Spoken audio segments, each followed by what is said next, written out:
Good morning, guys. I hope everybody's had a wonderful weekend. So today we get to talk about the third part of our nativity story, and it's also the third week in Advent. And I bet there were 3 candles that you lit in worship. Now I only have the one here, but so again, you are welcome to light your candles and say a prayer and wait for Jesus to come back. If you don't have candles at home, you're welcome to get one in the box in front of the church. The blue box has a whole bunch of votives in it. So by all means, please grab one. So today we're going to continue our story out of the Spark Story Bible. And here, this is right after Jesus has been born, okay? Or at least in the story, it's right after Jesus has been born. Outside of Bethlehem, shepherds watched their sheep on hills. Suddenly, an angel appeared. The shepherds looked up at the bright night sky. "Don't be afraid," the angel said. "I bring wonderful news. The child God promised was born tonight." The shepherds listened in amazement. The twinkling stars seemed to echo each of the angel's words. The angel continued, "Go to Bethlehem. You will find a child laying in a bed of hay." Suddenly, many angels filled the sky, and they sang together, "Glory to God in the highest, and peace to all people on earth." "Let's hurry," one shepherd said. "The angel said the child was born tonight." "But what about the sheep?" one shepherd asked. "Let the angels watch them," the youngest shepherd said. "Yes, let the angels watch them." The shepherds happily hurried to Bethlehem. And the angel was right. The shepherds found baby Jesus asleep on a bed of hay. They told Mary and Joseph all that the angel had said. The angel said the baby is the Messiah, the promised one. But this is a stable. Would God be born here among the animals? The cow mooed, and the sheep baaed, and the dove cooed. Mary smiled. She knew that Jesus was Emmanuel. Emmanuel means God with us.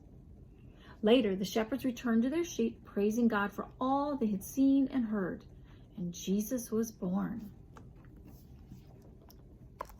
So can you imagine an entire sky filled with angels singing? That would be phenomenal.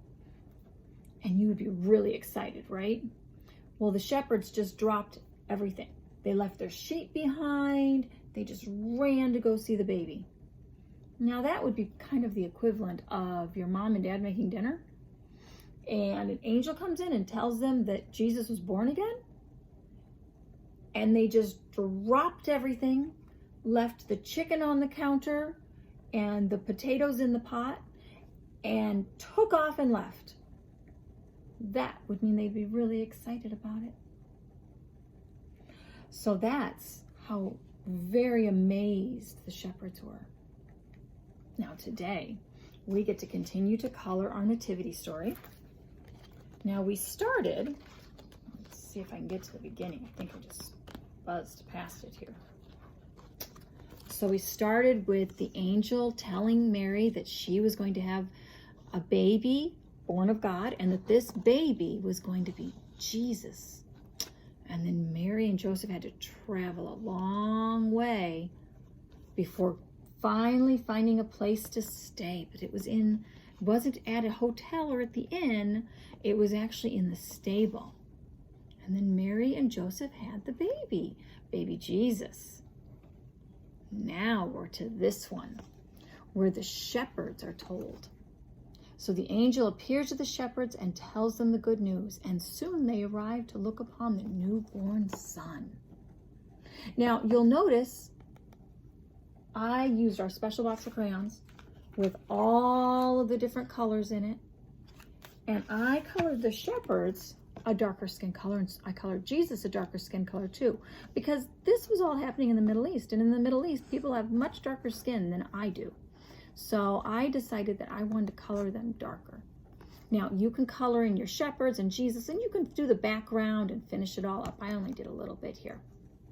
And while you're at it, you could color all of the animals that you see, and you could color Mary and Joseph, and probably baby Jesus too.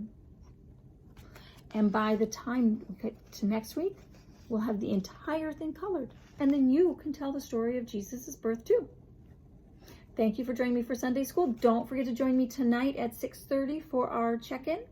I'll see you then.